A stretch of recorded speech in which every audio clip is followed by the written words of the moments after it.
Hopefully we'll be streaming live here. It says we're live. Great, perfect. Hi, everybody, and welcome. Happy Monday. Happy January 4th. Happy New Year. Many of you will be seeing the replay through our team page, Team Inspired Change. Wonderful to have you all on. I hope everybody had a happy New Year. Love seeing my beautiful faces. Would love to see faces. If you can, let me see your face. It's really important, because how can we talk about our personalities if we don't get to see who we are and get to see and look in each other's eyes, right? Even if it is Zoom. So I know some can't, and I understand that. So anyway, I first thank you, Lisa in Minnesota. So before we introduce our very special guest, Stephen Eric Connor, you are in for a treat today with Stephen, and I'll share how I met him and all of that in just a moment. But I want to also just let you guys know that, you know, the work we do today, the caring, the sharing that we do, everything is cyclical, right? And it takes time, and we're planting the seeds, and it's 90 days typically. So, you know, I just say we just have to stay consistent in what we do, and enjoy it, and just know that your purpose is to bless people and their health. And that's what we have. And so why would we stop? Why do you take your foot off the brake, right? Or, you know, keep it on the gas. So anyway, what I want to say is Angel Lotus has gone above and beyond the call of duty, and her team, Lisa and Barb and Isa, for creating this incredible group, Rise and Thrive into Vitality 2021. I can't tell you how many people I have reaching out to me, asking me to be a part of this community, sending me private messages like in tears saying, I need something more. This is my time. I've got to get healthier. I've got to get better. Thank you so much for doing this. There's no agenda here. There's no agenda except for to bless people and inspire people. All of the other stuff will happen eventually. I'm so excited to be a part of this, right? Dr. Brett Brimhall talked about axio, nootropics in the brain today. That was phenomenal. I led a meditation. We're going to do a special power hour today at 2 p.m. Mountain Time, just on this page, to show people how to optimize. That was going to say, go ahead. Just to optimize this page, and how you can bless people's lives, and, you know, how you can post on your page. You know, just from the simple post I did yesterday, I've gotten several people saying, please add me. So we're going to do a power hour. I know there's one today at noon Mountain Time that we typically do on Mondays. So be a part of that too, if you can. And then also at 2 p.m. Mountain Time, so that's 4 Eastern and every other time zone, we'll be doing on my Zoom. So the 12 o'clock Zoom is the pose Zoom, 12 Mountain Time is the pose Zoom, the 411-123-4567 number. And then mine is, of course, my cell phone number, and that's the 2 p.m. call today, where we will be strategizing and just really taking action and sharing what we have our hands on. Angel, before I introduce Stephen, is there anything that you would like to add for Rise and Thrive? I'm so excited. Kim Fisher posted a beautiful leg workout video today. So there's some powerful things happening. Well, I just want to thank everybody. Oh my gosh, it's coming together beautifully. People are being so generous. I had a beautiful talk with the lovely Janet Hammond yesterday about her contribution that's coming in the future. We've already seen from Kathy. Kathy, just really thank you so much again. Kathy, that was amazing. It was awesome. What a perfect way to start the page, right? I mean, we've been getting so many comments and so much participation, and really it's just fun. So we'll get everything rolling. If this is just another touch, another heartfelt Life Vantage touch for your customers or your distributors. So make sure you're inviting, make sure they're reaching out. If they're not figuring out how to invite, then just reach out to one of us, and then we'll invite for you, or invite you, accept you. So anyway, did just change the page today from public to private, because we've been getting a few scammers And we just wanted to put the kibosh to that. We want this page to be uplifting, right? So still just simply transferring it to private so that anybody from the public can't see it really or join. So it's by invitation only. Bless, bless, bless. And if I haven't reached out to you personally yet, to ask if you would like to contribute. That could be a live video, that could be a recorded video, or that could just be typed up wisdom like Isa shared with us yesterday. That was awesome also. Please reach out to me, find me on Facebook and message me and say, I would love to be a contributor. So please don't be shy. I've been do my due diligence to reach out to everybody, but that's enough. I can't wait to listen to Stephen. So yay. Okay. Fantastic, Angel. Thank you so much. All right. So I'm going to share with you. I met Stephen Eric Connor of Paradise Valley, Arizona, online. And I'm not sure exactly how we connected, but he saw me and friended me, and then we just started connecting. And wow, is this guy insightful? And I just love his energy and his passion for people and helping and serving. Stephen is an international life and business coach. He is a negotiation expert in real estate. He's a very successful real estate I won't even say agent, but he's been in that industry. He's taken some companies and sales teams to the top in many of the businesses that he has done. He's an entrepreneur. He's an author. He's writing a book right now. He's a husband. He's a father. He's a grandfather of 12. Is it 12 grandkids? 12 grandkids. Yes. Wow. He's a philanthropist. And, for more than 30 years, I'm going to read a little bit from his bio.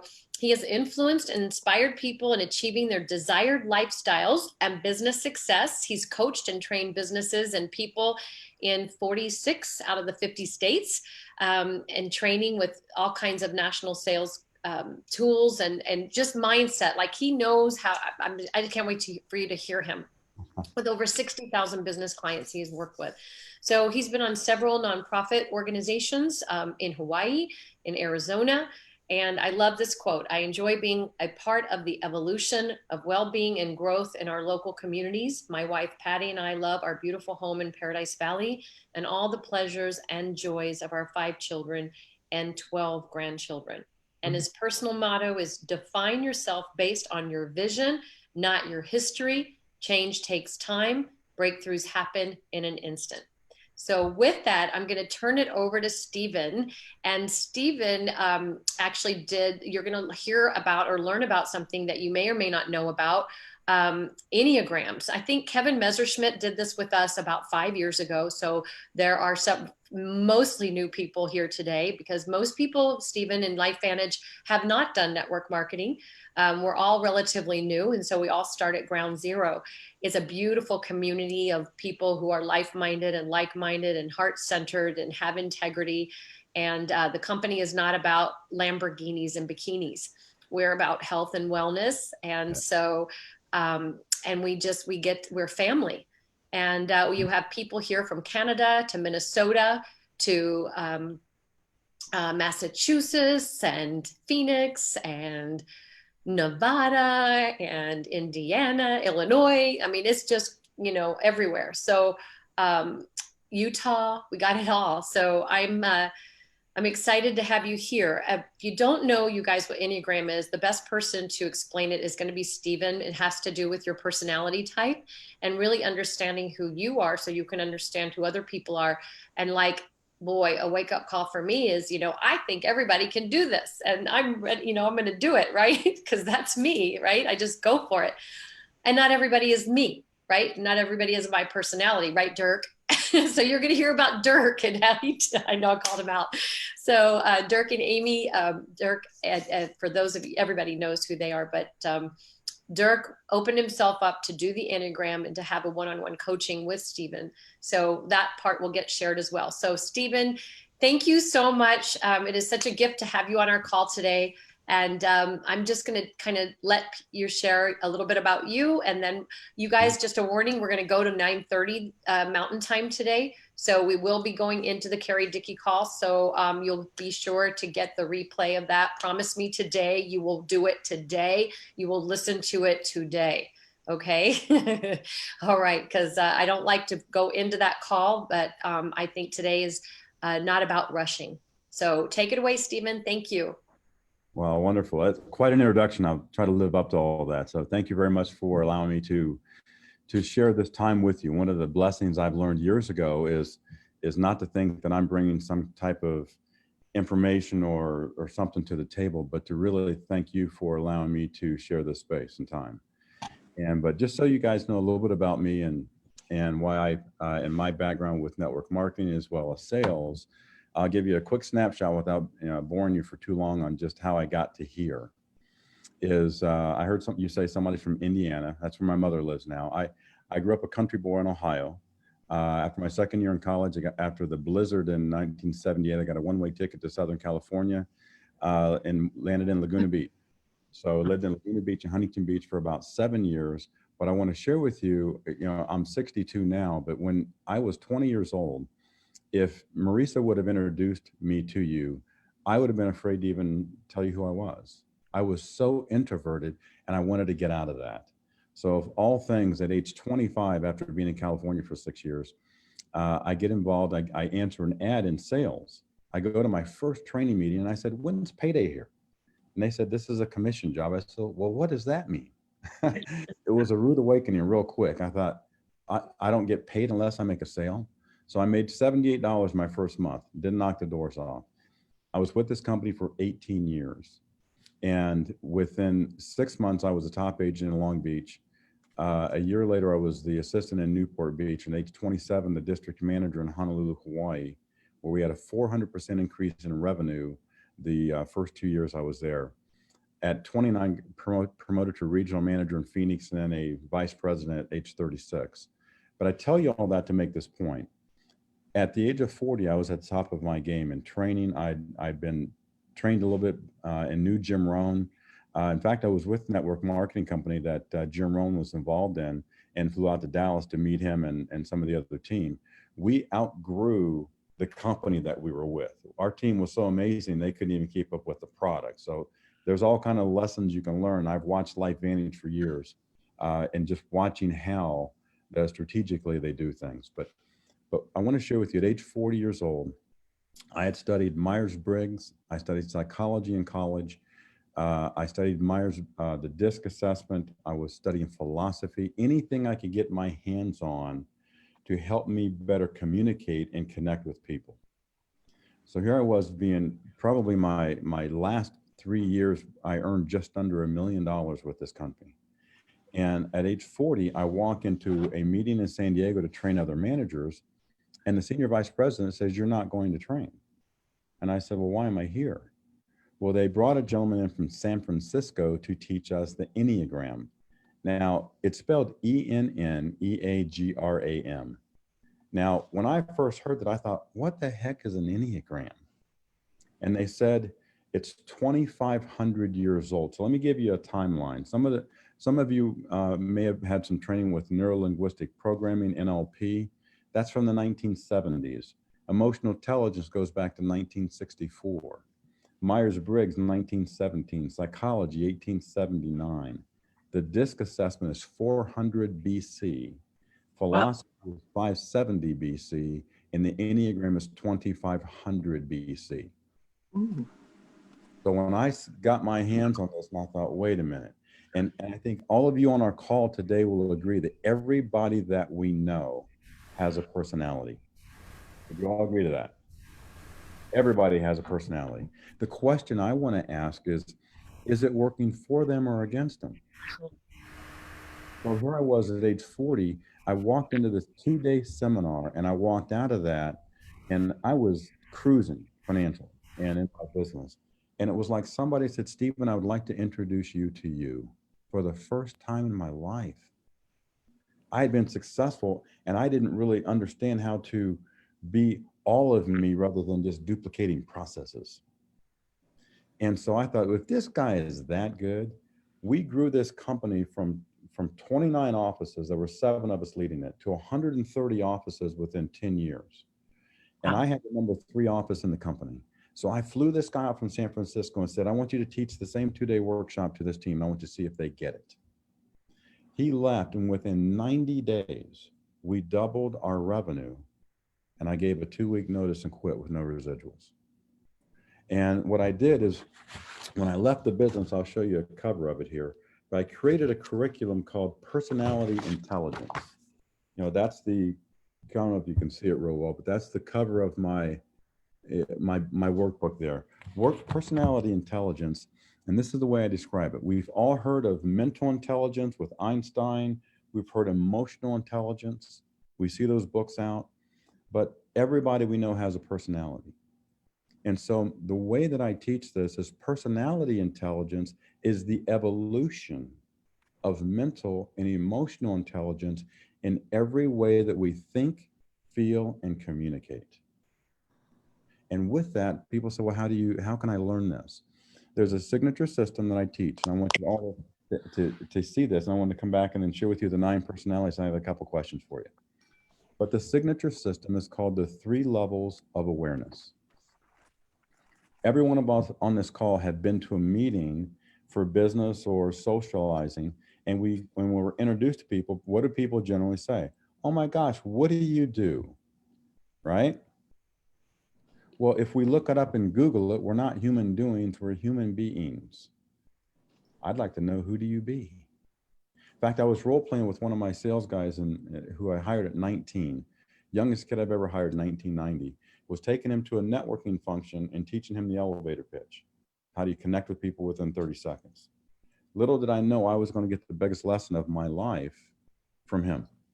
We walked into an event and a guy from Honeywell came up and said, hey, young man, what do you do? And he froze like a deer in headlights and forgot everything we just taught. But what he said was brilliant. He said, sir, would you like to know who I am rather than what I do? Because who I am is much more exciting. I was like, wait a minute, let me write that down. And I didn't realize that the Enneagram was going to be the next gateway to show me how to get to the who. So what I teach in the 3 levels of awareness is I put my hand on my chest. Who am I? My 2 favorite words in coaching, teaching, sales, anything is clarity and intention. I need to get very clear and I need to know what my intention is. So who am I? Level 1. For real, not who I hope you think I am on the car, or I hope Marisa thinks I am, but I live inside this skin. Who is this guy? And everything I'll come back to these other forms of personal development. I want to explain to you why the Enneagram was the one that turned me on the most. Level 2 is, who are you? And here's the key to that, because we're all building a business. We all got clients. We've all got people that we train if we're in network marketing or an entrepreneur. So the question when I say, who are you? Here's the key to that. Without my opinion, without any bias, and without any judgment. In my eyes, you just get to be you. Wow. Is that liberating? You don't have to do anything or be anybody other than who are you inside that skin? Level 3, how do we connect? Because if we don't connect, we're not communicating, we're just taking turns passing. We're not communicating, we're just talking heads. Okay, I talked, it's your turn, go ahead and you talk. Oh, good, that gave me an idea. Here's what I want to say, it's my turn to talk. Okay, now you go ahead and talk. And we leave and wonder, well, that was almost empty because it's not completely communicated. So what I want to share with you, if you look back at all of the other forms of personal development, whether linguistic, emotional intelligence, Myers-Briggs psychology, they are all behavioral driven. We all grew up with that. When you were younger, if you were a young girl, and it's like you were either, excuse me, you were either a good girl or a bad girl. You either got good grades or bad grades. And when you got your first job, you got a good review or a bad review. But did anybody ever say in your heart, would you like to know who you really are? They don't teach that. So when you look at this, everything that we've learned is all behavioral driven. So is, neuro-linguistic program, behavioral driven. The Enneagram is personality founded. There are 9 personalities. I'm going to roll through them real quick. The 9 personalities are the type 1. And I'll tell you the first, I guess the guru of the Enneagram in the world is named Russ Hudson. He wrote a book called The Wisdom of the Enneagram. I've met Russ. I've been to some of his classes. And one of the people in his book said, I'm not going to take this online assessment and have you stick me in one of those 9 boxes. His response was, you already live in one of those boxes. Would you like to know which one and how to get out? I love that. Now think about that. We all have a personality. We live in that box already. But if we're not paying attention to our personality will show up on our behalf. It's like driving in the car and you sitting in the back seat and you hope that the drive's okay. And sometimes it is.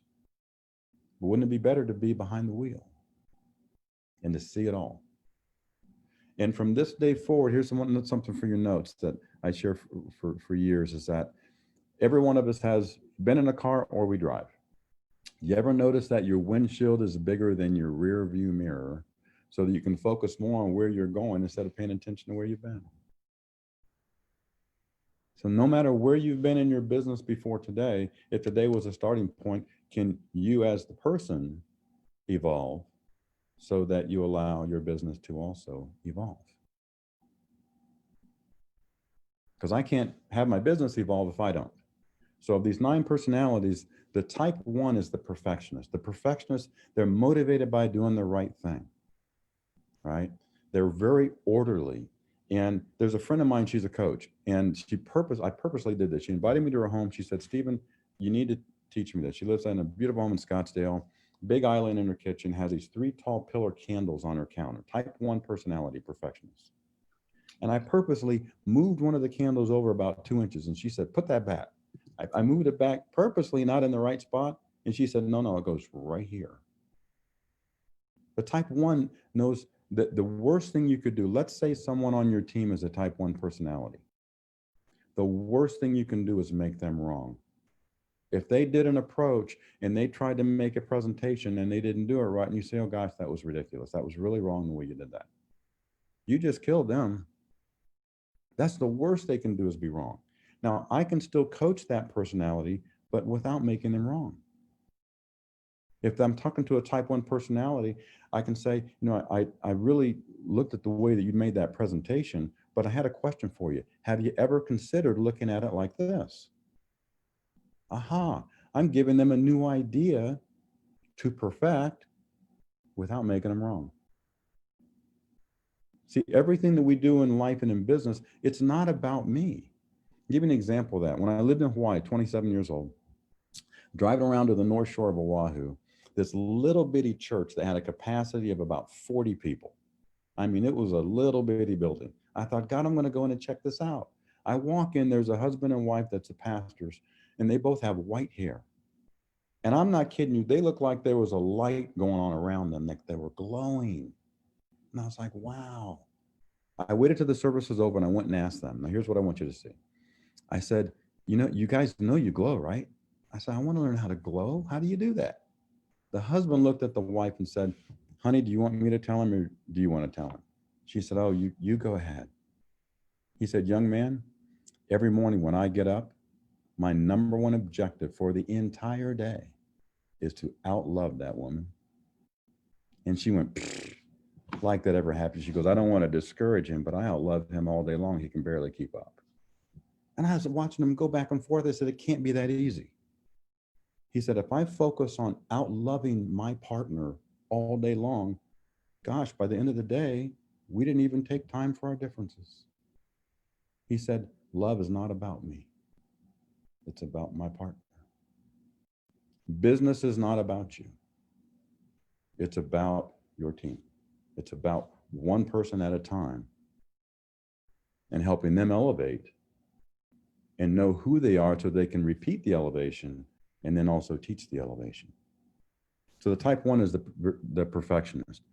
We know type 1s, Martha Stewart, Bryant Gumbel, type 1 personalities. They want to be just right. The type 2 is the helper. I'm a type 2 helper. I've taken this assessment several times over the last 20 plus years. I've tried to trick it. I'm still a helper. I can't get out of that skin.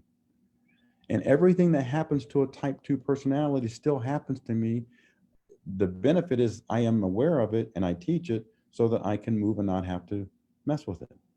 It's like, okay, a helper when they're not healthy, because I teach healthy is consciously aware, unhealthy is unconscious. You're just kind of like doing your thing, showing up, oh gosh, we're at the same place every day. That's unconscious. When a helper is unconscious, they become a victim. You'll hear people say, gosh, Marisa, I can't believe they did that. I would never do that to someone. Poor little old victim. See, because I know that's my personality, if I see myself going, wait a minute, I almost said that, okay, rewrite. I can cancel that thought. If you don't like the thought you're having, the only question I would want to ask is, what would be a better thought? Let's start there. Just elevate the thought. The type 3 is let me go back to the type 2. Oprah Winfrey. Oprah doesn't need your money, but Oprah's trying to help the whole world. One of my favorite, Shakti Gawain is an author. Love her books called Creative Visualization, right? James Earl Jones, type 2. Anybody heard Dear Abby? Remember the old Dear Abby articles? Dear Abby would help everybody. She was a type 2. Mother Teresa, type 2. Type 3, the achiever. Now, here's what you want with the achiever. Let me back up. I want to tell you how to communicate with the type 2. The type 2 is the helper. So if I'm on your team and I'm a helper, my goal is to make sure everybody's okay. But a helper will help everybody else first and help themselves last. Because helpers love to be needed. Oh gosh, they need me, I can help, right? So you want to, if I'm a helper, show me how. Stephen, what are you doing first of all to help yourself so that there's more of you to go around? Oh my gosh, let my personality work for me now. The type 3 is the achiever. The achiever not only wants to win, they want to look good. Muhammad Ali, Tiger Woods, Michael Phelps. I mean, achievers win. Most people, if you're anybody, I'm sure everybody on the call has seen the movie Mission Impossible with Tom Cruise. For most people, the mission is impossible, but Tom's a type 3. I got it. In fact, I do my own stunts. Did I look good? Total type 3.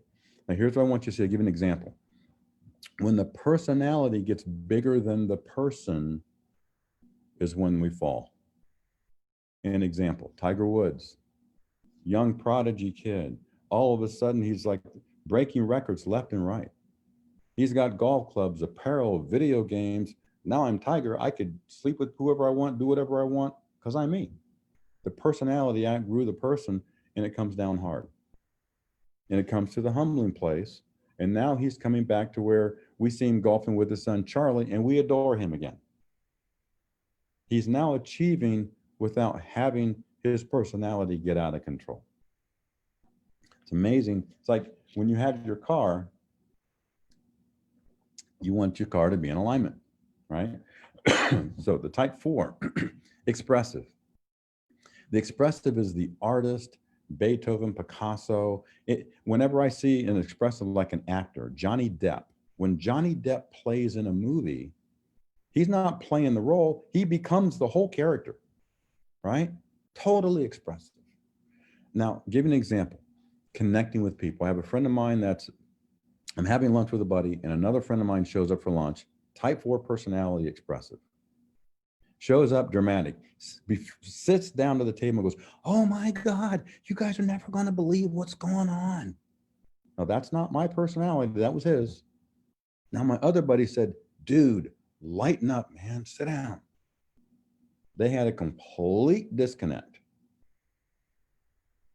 He shut his personality down. Now, here's how I responded. All I did was this. Oh my God, man, what's going on? I didn't know anything going on yet, but when I responded in his own personality, he looked at me and said, see, I knew you would get it. I didn't know you know what I was supposed to get, but I didn't shut his personality down. So if I'm training you, and see, most people that train everybody like they're their same personality. I'm a helper, so everybody has to do it like me and help. I had 8 of the 9 personalities in my sales office. It was fun because you get a little bit of everybody, right? The type 5 is the thinker. The thinkers, you'll hear them say things like, I need to know. Oh, I don't understand. See, thinkers are, they're hungry for the knowledge. They need to understand things. Einstein, Bill Gates, Thomas Edison, Sigmund Freud, Bobby Fischer, the old chess player, all these guys were thinkers. Jane Goodall, her research with the monkeys. Thinkers, intellectuals, right? And what's amazing is Einstein was a thinker, and this is a quote from Einstein: "The measure of intelligence is the ability to change." Uh-oh. See, if we only got this date in history for 24 hours, then it changes. My old coaches, I had several coaches over the years. One of them used to say, "Stephen, let me ask you a question. Was there any proof that you were here today? Did you do anything for someone? Did you leave a mark?" And then he said, "The only time you ever get stressed is when you're thinking about yourself." He said, "Don't think about you for a minute and tell me what you're stressed about." And I got quiet. So the thinkers, they process. Now, if I got a thinker on my team and I'm going to have a meeting with them, they cannot do a snap, let's just jump on and do a meeting. You need to send them an agenda. They need time to process it, and then they'll come out and they'll handle it. Howard Hughes, brilliant in the aircraft industry, type 5. Type 6 is the questioner. They have a higher need for security. They want to make sure everybody's safe. They're very, very loyal. The type 6, like they almost want to be considered as equal, but they don't necessarily need to be in charge. An example, Michael Jordan. With the old Chicago Bulls, Michael Jordan is a type 3. He achieved. He went to 6 finals in the NBA and he won 6 times. Hello. Did he achieve? But he could not have achieved without Scottie Pippen. Scottie Pippen was a type 6, loyal to Michael, loyal to the process, and helped him win every one of those rings.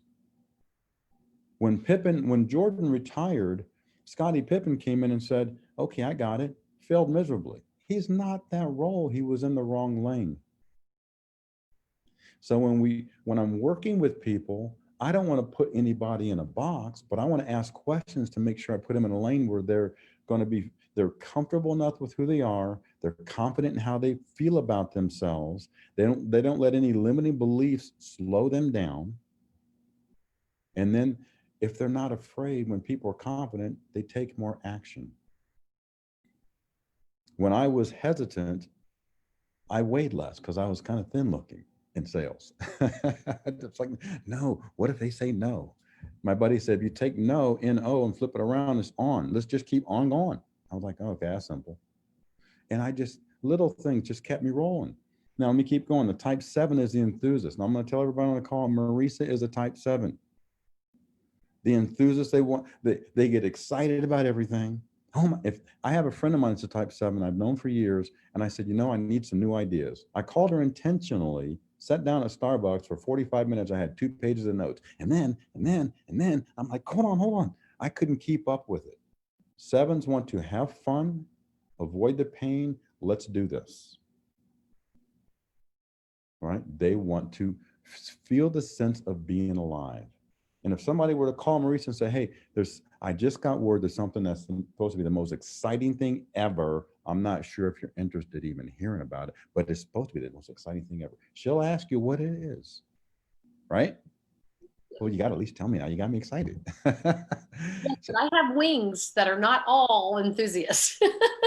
Now here, and see what I want you, now here's the enthusiast that and I want to get way ahead of myself, but the Enneagram is a circle. If you Google it, you'll see this. It's a circle with the 9 numbers on the outside, and on the inside, there it goes.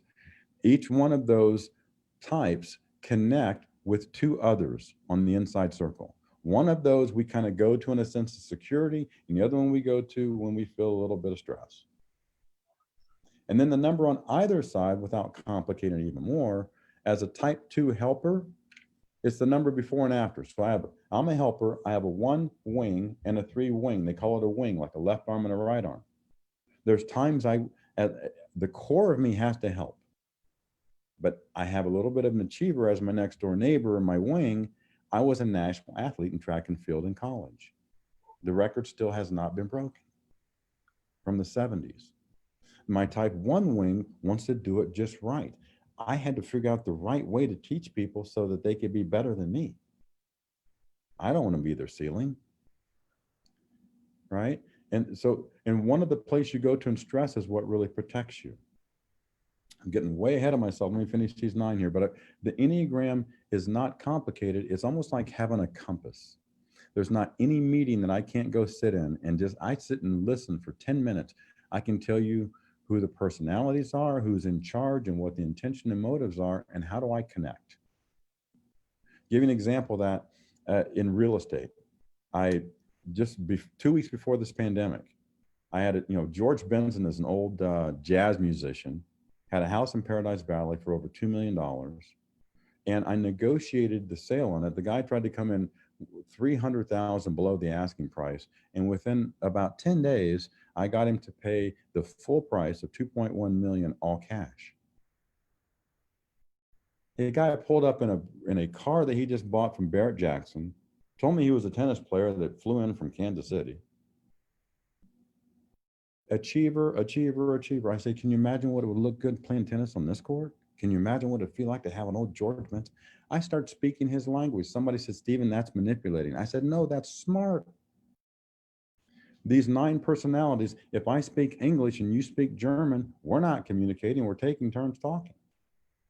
But if I speak English, you speak German, and I all of a sudden start speaking your language, it's like, aha, we got something. The type 8. And so let me give you some ideas of the type 7, since we were talking about Marisa a minute ago. The type 7, a lot of comedians, their minds move fast. Robin Williams was like probably the best. Goldie Hawn, type 7. Goldie Hawn wanted to have fun, let her hair down, and got all kind of stuff going on in her world, but did it on her terms. She'd never let her personality get so out of control because she would reel it in a little bit, but she had a lot of fun. Let's go into the type 8. The type 8 is the commander, the boss, the general. I'm in charge, right? Martin Luther King was a type 8. I'm the boss. We're going to do things my way, nonviolent. Lee Iacocca turned auto dealers around, type 8 personality. Bruce Springsteen, gosh, what's his nickname? The boss, right? You look at some of these guys, if you look at even in history, I'll give you a quick history example and you'll clearly be able to see it. We had General Norm Powell. Colin Powell was a general, and also, what was the other general's name? I just drew a complete blank. He's in my workbook. Schwarzkopf, Norman Schwarzkopf. Schwarzkopf is a type 8. Colin Powell is a type 1. We're in battle in Kuwait. Colin Powell's at the Pentagon coming up with what? The perfect plan. He's a type 1. Schwarzkopf gets this general white blood cells, kill anything bad. Get it done. I'm the commander. Schwarzkopf executes the plan and we're in and out of Kuwait. But if you would have swapped them, what if you put Schwarzkopf in the Pentagon going, come on, get it done? And what if Colin Powell was in Kuwait going, did we get all the pages on that plan? Are we sure we got everything? He would have second guessed it. Both guys were in the right place and they won. Nobody really wins in a war, but they were successful in what they were to achieve.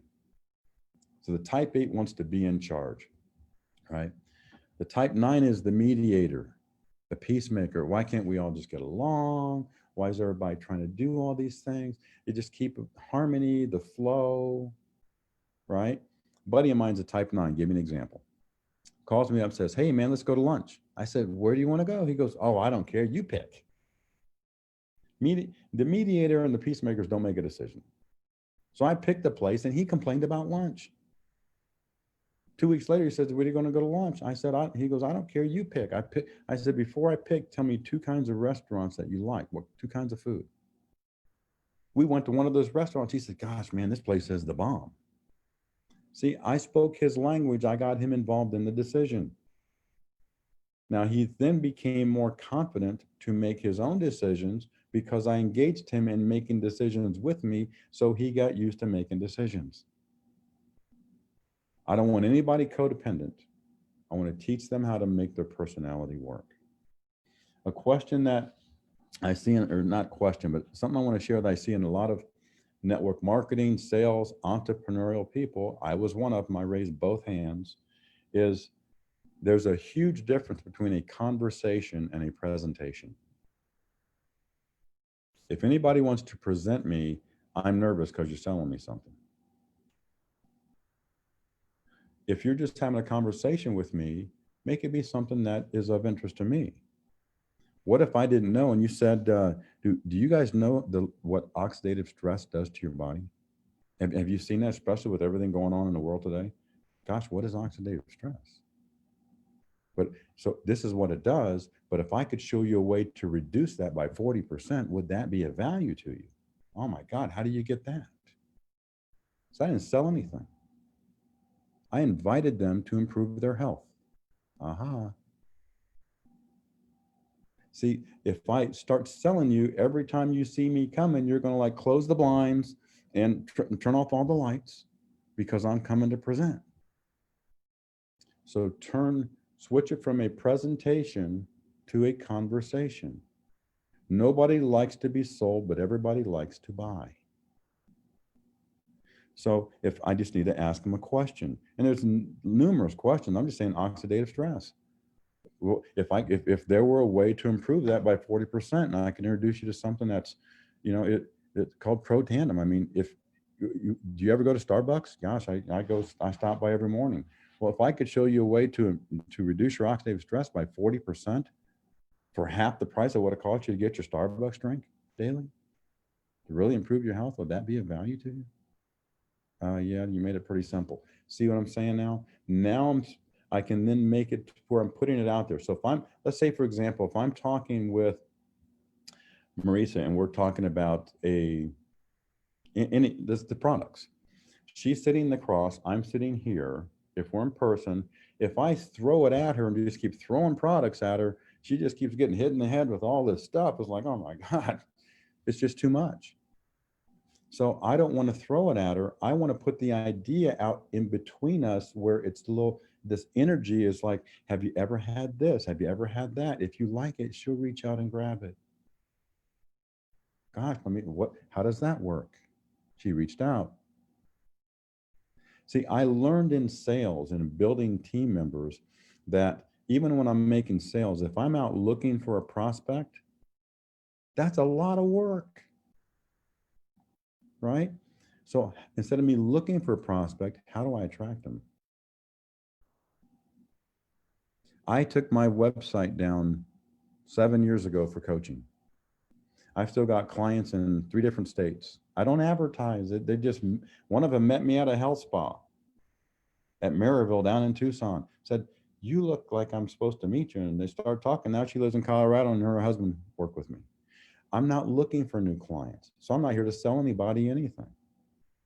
What I want you to be able to walk away with is understand who you are.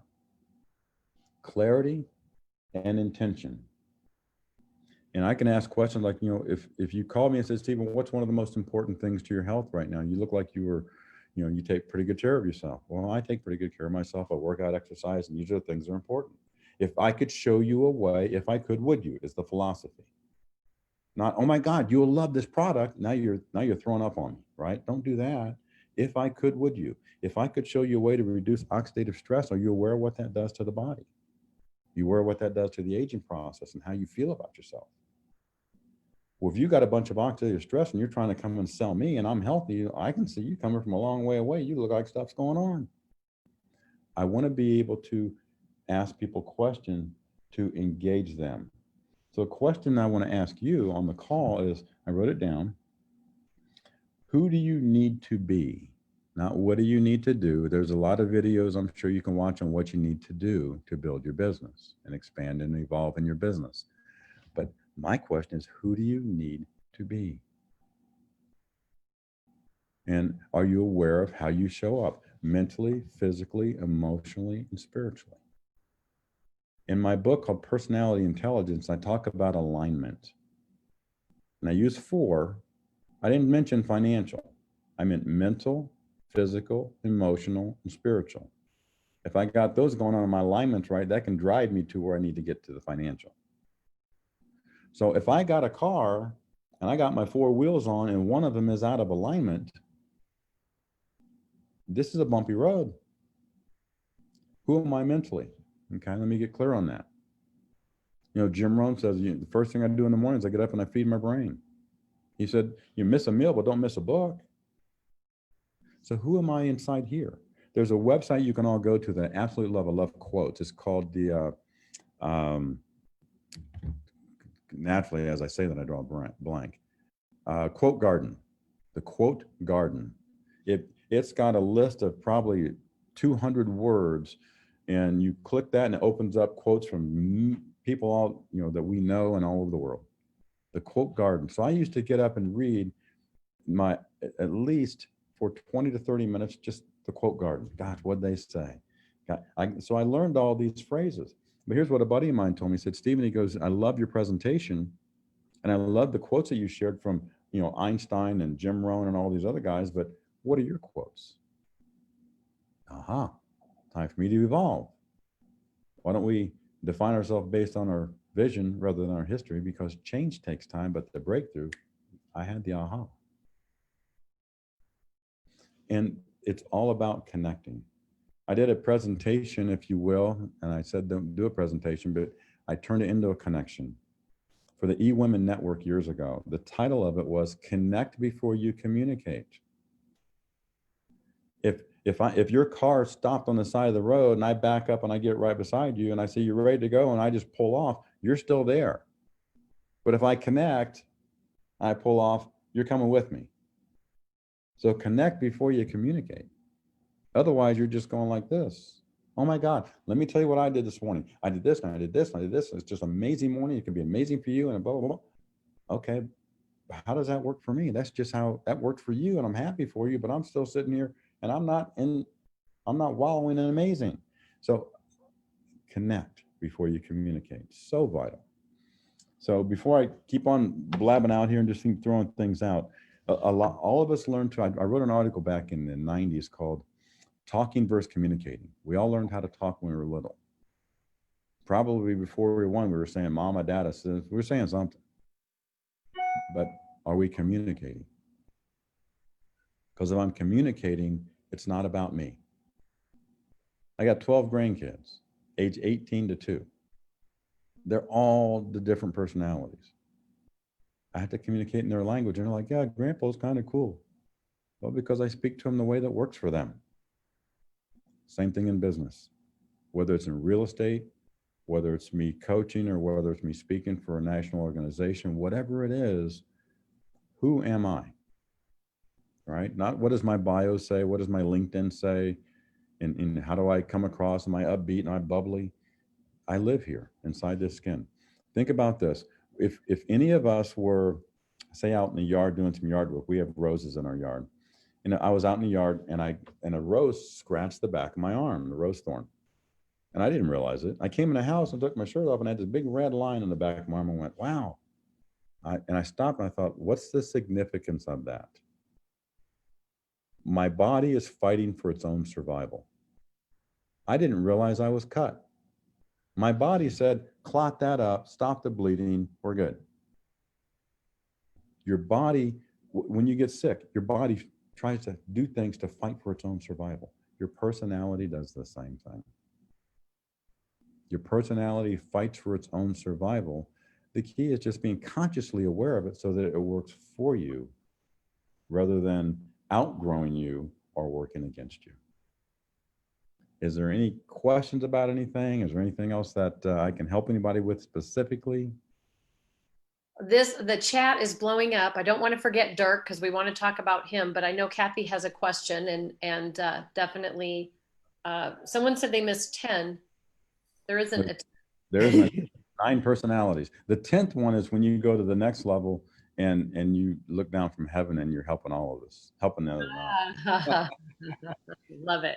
Just a quick question. I'm wondering, can your personality change over time? Because years ago I did it with Kevin that time, Marisa, and helper, definitely, like that was pretty solid. But recently I kind of redid it just with one of those short little assessments, and it said I was a 9, which was the one that came in strong the last time. So I don't know. I just wondered, and that was like 5 years ago. So just Here's the one that I love. That's one of my favorite questions.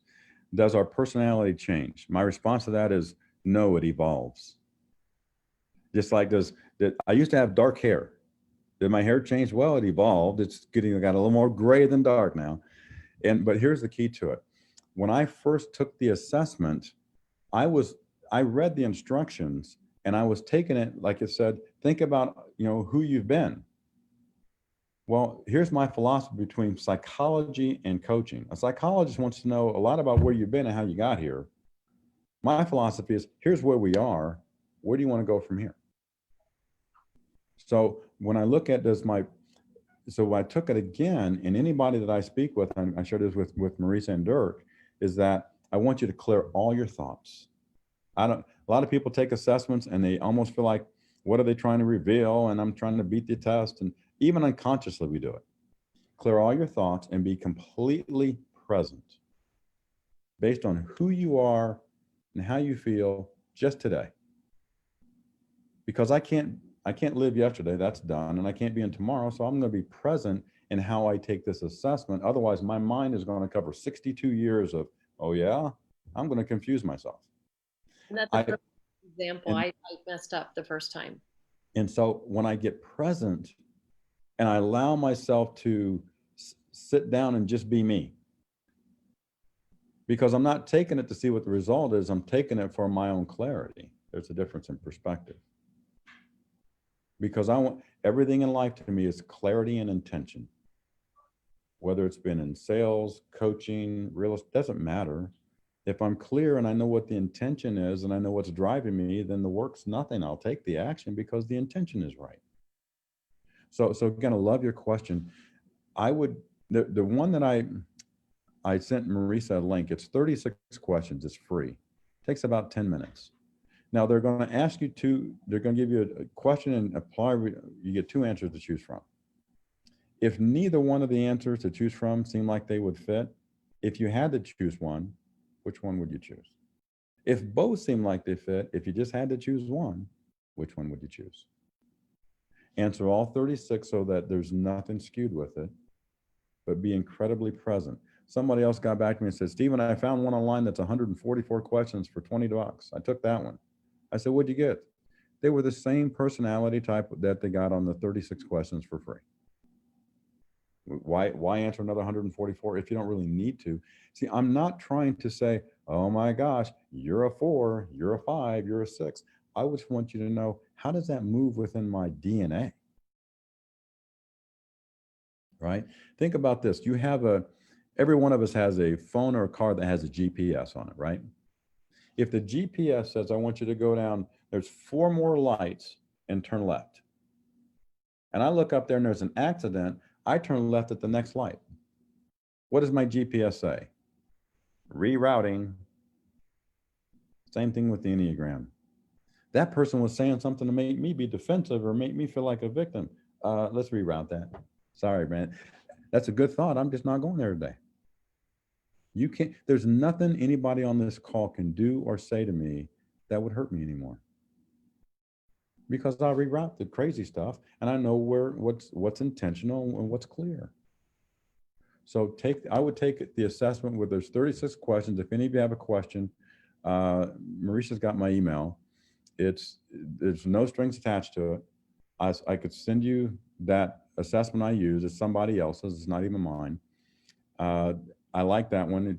There was a different one I used before, but this one is good. 36 questions. If you sent your results back to me in an email, all the scores under 1 through 9, as my gift to you and being able to share this time, I will go over your results personally with you on a call.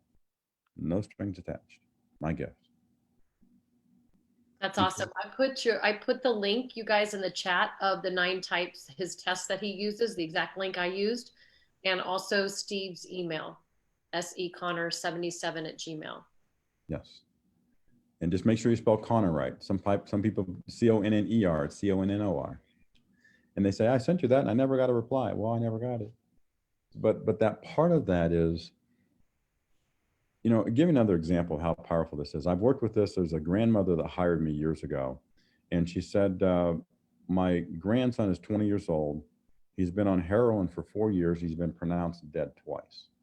And she started crying. She says, I want to see him turn 21. Wow. No pressure. Within 3 meetings, he learned his personality, signed himself up to a clinic. It's been 4 years now. He's clean. If you talk to me, he's 24 years old. He goes, I know who I am. My son, same thing, struggled in school 1st through 8th grade. Had him come and hear me speak, and I started teaching him his personality. 9, 10, 11, and 12, he's an honor roll student. He just graduated with a 3.85 at Arizona State. And he's making about $80,000 a year. He just turned 25. He's in the insurance industry. He said, I know who I am. Very confident. He's not afraid to try anything because he's not afraid of who he is. There's clarity, and when he tries things, it's intentional. So when there's a business, as an attorney here in Phoenix, Maria Jones, longtime friend of mine. When Maria and I first met, she had 12 people on her staff. She said, Stephen, we're kind of flatlining for the last 2 years in our revenue. I did the assessment with the 12 people on her staff. One of them was undercutting her a little bit. She got rid of that one. And then that year they had, she had a $300,000 increase in her bottom line profit. So I've coached her son, I coached her ex-husband, I've coached her whole office, I coach her satellite office now in Tucson. The thing is, I'm not taking credit for any of the work because you still got to do the work. But there is no work. The journey is you're already you. Would you like to know who you are? In your thoughts and your emotions. Think about this. When we're mental and emotional, and we're only in one of the places, those who think a lot or those who are emotional, if I'm in one place, I'm vulnerable. But the mental and the emotional, I balance them. The mental, emotional, the M, the E, bring those together. That's me. You can't mess with me. Come on now. Because there's a balance. So anyway, I just love this stuff because I've seen it change people's lives. Any other questions? I know there were others.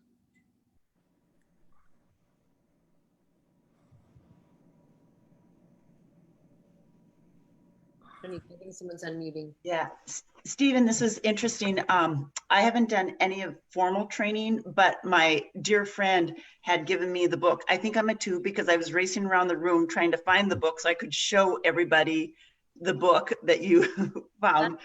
And that's when I did it. But, you know, I love what the book said is that it's not putting you in the box.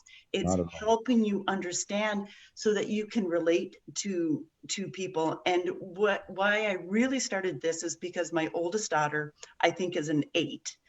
And when I'm a 2, I take things very, very personally. And, you know, that was really hard for me to realize the things that she does is not attacking me personally. And like what you said, kind of that rerouting. And so I'm just so excited to get back into this and look at it again from a new perspective. So thank you so much.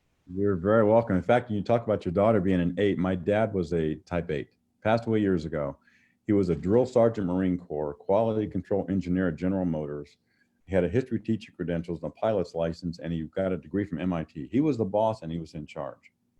He could say something and just his tone, I'd be running into the wall trying to get to take the trash out. What's interesting is if you look at the circle of that Enneagram, the 8 connects with the 2 on the inside of the circle.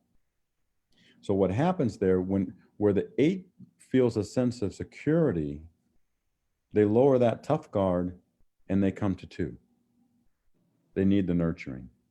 And when the 2 feels a sense of stress or being put into a corner, the 2 connects with 8 because the 8 is what protects you. Somebody can push you to the wall, push you back, and you go, okay, you just don't want to cause any stuff. If they push you too hard, it's like, wow. That's the 8 that says, all right, everybody back up. Where we go when we feel stressed protects us. I don't want to hurt anybody. I want to help everybody. But if you know, I had somebody say, gosh, Stephen, that person you were working with was really mean. I said, yeah, I know. I just didn't want to go to my 8 and kind of crush him because I could have gone there, reroute. But that book you have, out of all the Enneagram books on the market, for anybody that wants to just get a basic understanding in depth, That's the number one book, in my opinion.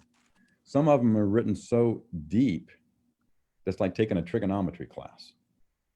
This one is written in that terms where this makes sense. This is good. So thank you so much for sharing. That was perfect. Wow, that was great, Lisa. Thank you. And speaking of thinkers, I'm going to turn it over to, there he is smiling, Dirk. I know we've gone over a little bit, but let's take just a few minutes because I want to share with the results here of what happened with Dirk and Eric and Stephen. So he's a 10. How you doing, Dirk? I'm doing great. It's been a pleasure listening to you again.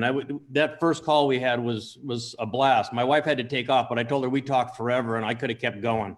Thank you. Yeah, this is information on this is just the more you know, it's almost like going into any situation and you have like a cheat sheet because you know how everybody in the room is communicating, and most people don't know how to do it. And when you get that piece, first thing, when anybody says, how do you learn this, Stephen? Number one is, I need to know me. I don't need to know Dirk or Marisa yet. Who's processing the information on my behalf? And so that's my 3 levels of awareness. Number one, who am I? Level 2, who's Dirk? When I'm talking to Dirk on the telephone, the conversation's not about me, it's about Dirk. That's how we connect. If I make it about me, I mean, after a while, Dirk's going to get tired of hearing just stories that are not relative to him. Correct? Yeah. So when you look at this stuff, I'm telling you guys, it's 20. If you had something in your hands that was around when Jesus was walking on earth and it's still here, there's something to that. There's something to that. And everything we learn is behavioral driven. And everybody we know has a personality. But I was told based on my behavior who I was. That's not who I was. That's just how I behaved. Once I understand who I was, now I can show up and behave the way that I desire to behave. It's all good. Any other questions or comments, Dirk? No, I don't have any. I don't know what Marisa was planning for us. I mean, I took the test and I found it remarkably accurate. My wife looked at the personality types without my scores and picked the ones that would fit me, and those were the ones that fit me. So, I mean, it's kind of scary. Let's talk about it. That's what I wanted to do. So let's talk about your personality with the results. And Oh, no. Steve, do you have a copy of it there, or do you want me to go over my scores? You tied in that type 5, type 6, so the thinker and that questioner, the loyalist. Yeah, I had my 2 top ones were the 5 and the 6, and they were tied. Yes. And so, and then look the numbers on just both of those. So I would say when you have a tie, it's like a pair of shoes. Put them on and see how they fit. Which one keeps showing up and popping up in your daily activities, in your minds and your thoughts and in how you interact with people. But that 5, now if you were to tell me a little bit about your background, you know, whether it's the medical side, the legal side, I'm thinking, this guy's pretty smart. There's got to be some kind of a thinker going on in there. So I'm going to ask questions that kind of, you know, see where that might fit. And then the other is the loyalist, the questioner. That's the need for that security.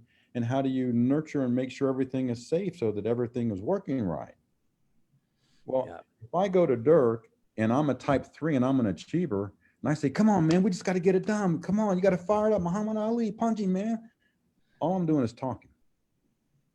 I'm not communicating with this guy because that's not his personality, right? Right. So if you're on my team and I'm wondering, what this guy, he just doesn't get it. No, he doesn't. He doesn't get it because you're not teaching. Yeah. So the key is really knowing who we are. Go ahead. Well, and it was interesting going through, you know, you were talking about following the lines from my personality. I think we decided that I was more of a 6 than a 5 and that the 5 was kind of my wing. Yes. And then from there, then you looked at where a 6 would go, you know, when they needed security and when they didn't. And it's just really interesting because you kind of begin to understand how you're going to interact with other people. Exactly. Because you can literally see how you physically show up. If we go to the store we walk in physically. Everybody else saw us, but we didn't see us because we're inside. We're inside of ourselves. I'd like to know how I'm showing up. So that place where, you know, what Dirk has mentioned is a type 6 insecurity is the peacemaker, goes to the mediator, the type 9. And then where it goes to the stress, that's what protects us, is that when somebody in his personality is feeling like, okay, I got to get this, it's like he becomes an achiever. The achiever protects him. Do you have any degrees at all? Yeah, a few. Did he achieve that? You see what I'm saying? So that achiever part says, hey man, we got this. I know you want this to be, make it to be safe. It already is. And we got it. See, our mind will make a frenzy of everything. Our personality can say, you want it to be safe. Well, it already is safe. We just need to look at it like that. Yeah, well, it's interesting actually, because if you think about it, I absolutely hated being a lawyer. And one of the reasons I hated it is I always viewed the role of a lawyer to be somebody who resolves conflicts.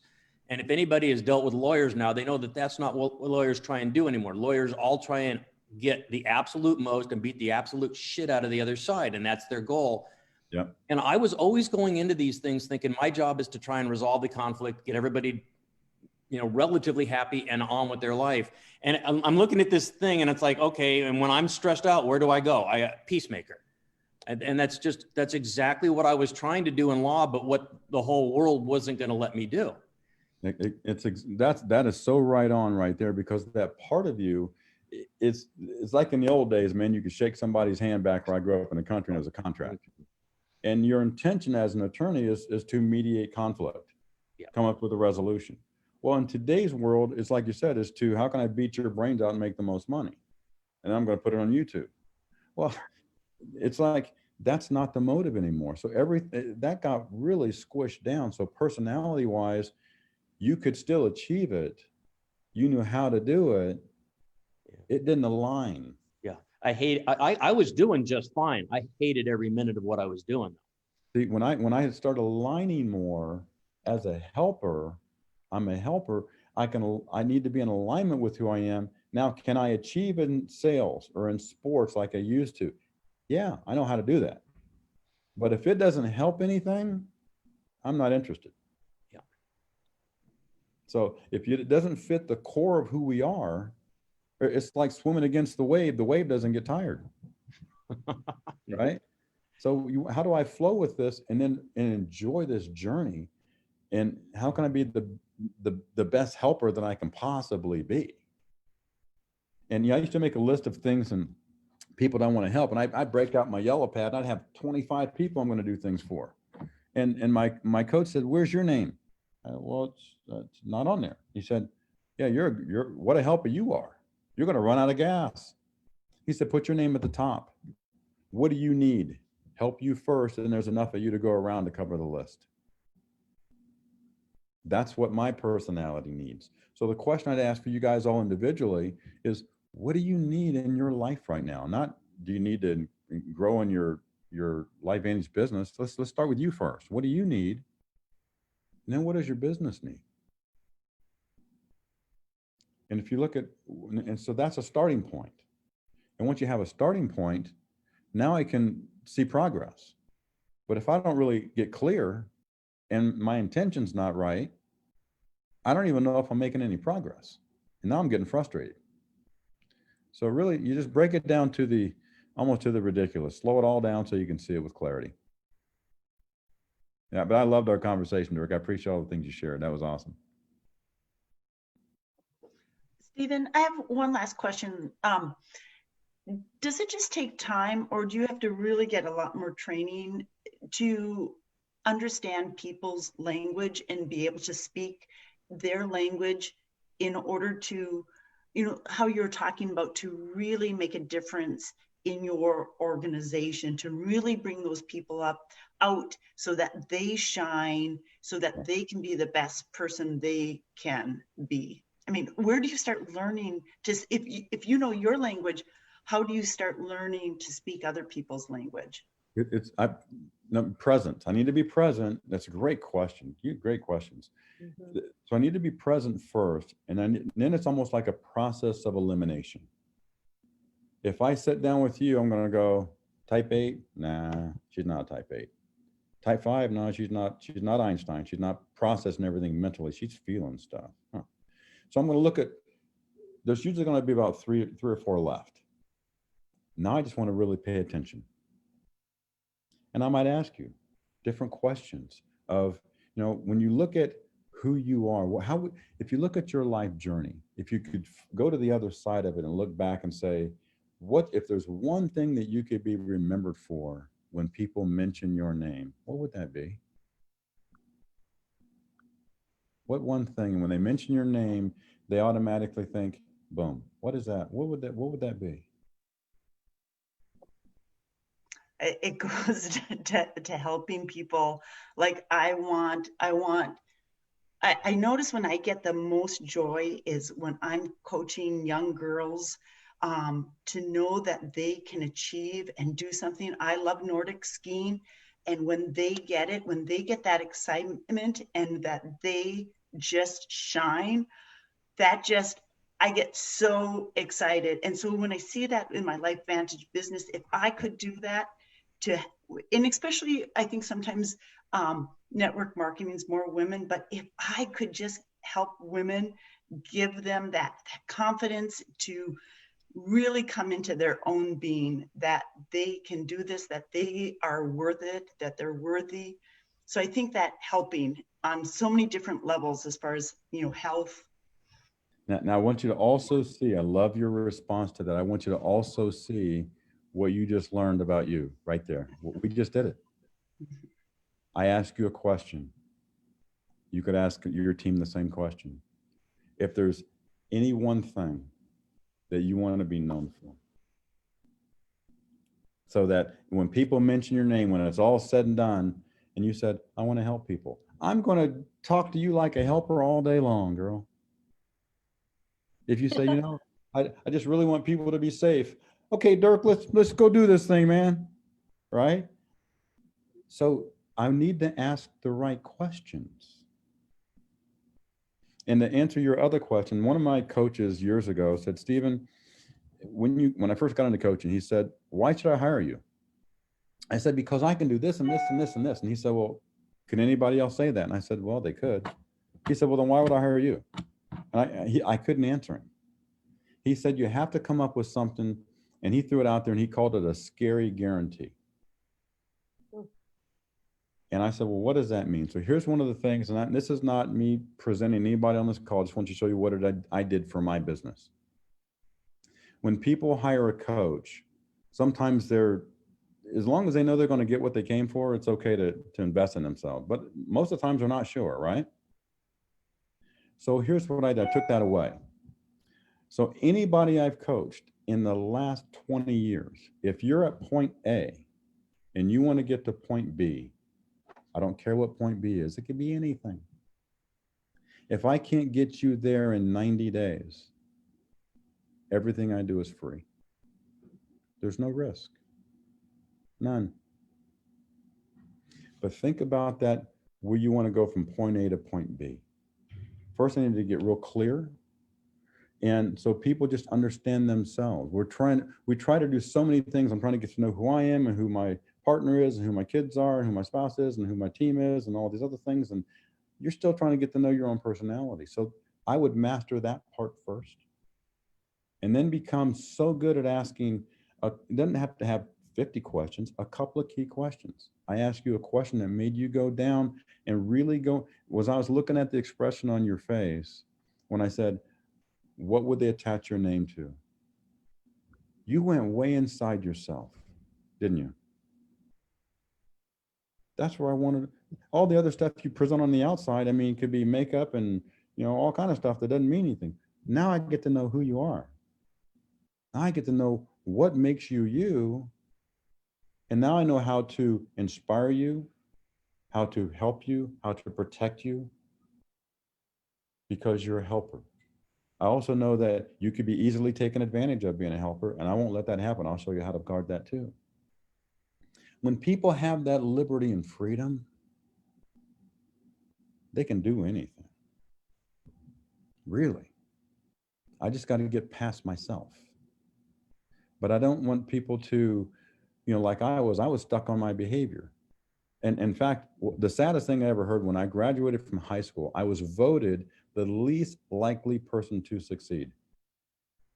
It was harsh. I was a horrible student in high school.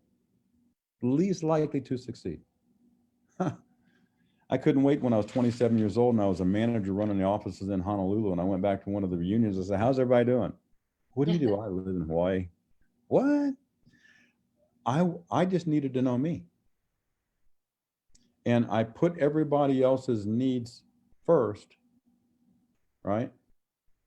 That, if you help enough other people, you'll help yourself. If my intention is to help me first, you're going to see that over time. I have no agenda. My intention is, I know I'm going to be taken care of because, God's got me covered, right? I just need to know who you are so that I can help you. So if you're a helper, shine and grow beautifully bright as the best helper you can possibly be. And the person I want you to help the most, the first, is the person you see in the mirror every morning. What does she need today? And if I ask myself that question when I look in the mirror, what does he need today?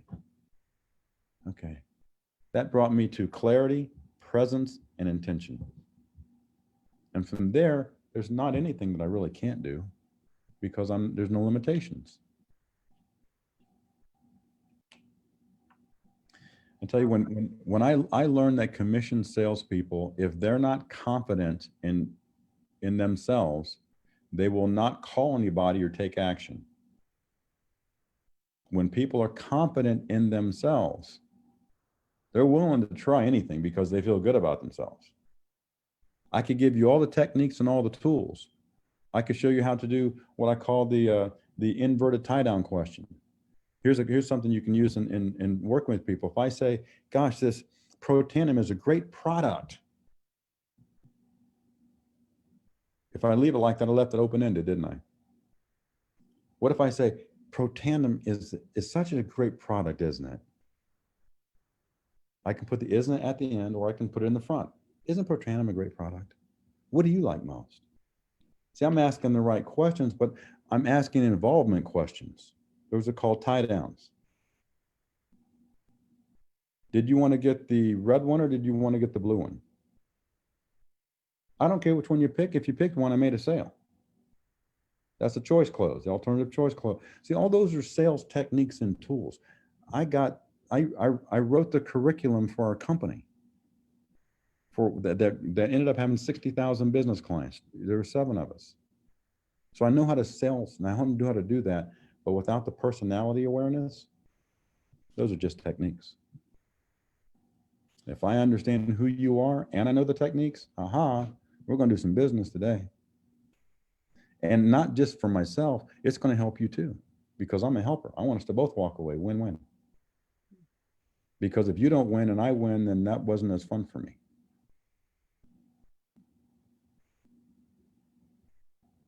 And my second highest score, Marisa, is a type 7.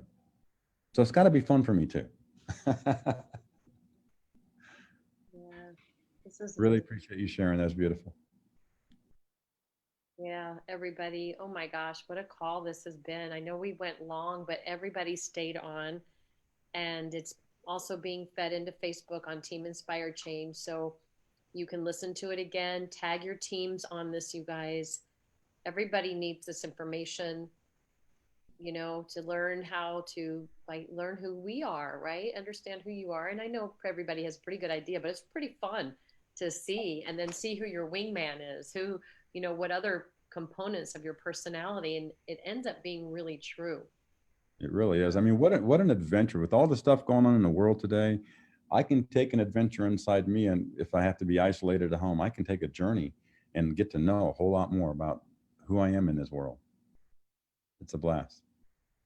We so appreciate you, Stephen. Thank you so much. This was such a gift of a call today. One of the best ever. You're I very will have- welcome. I'd love to see all the chat questions if you could share those with me some, because I want to put those together. I really want to have everybody that took their time on this call. One of my favorite things that Jim Rohn said years ago, and I used to, whenever I was on stage, I always started out my speaking this way. I said, one of the things that I learned from Jim Rohn is that when you spend $1, right, you spend $1. But when you spend your time, you can't get the time back. So I thank you for your time as well. Thank you. Well, we thank you too. I'm going to stop the live stream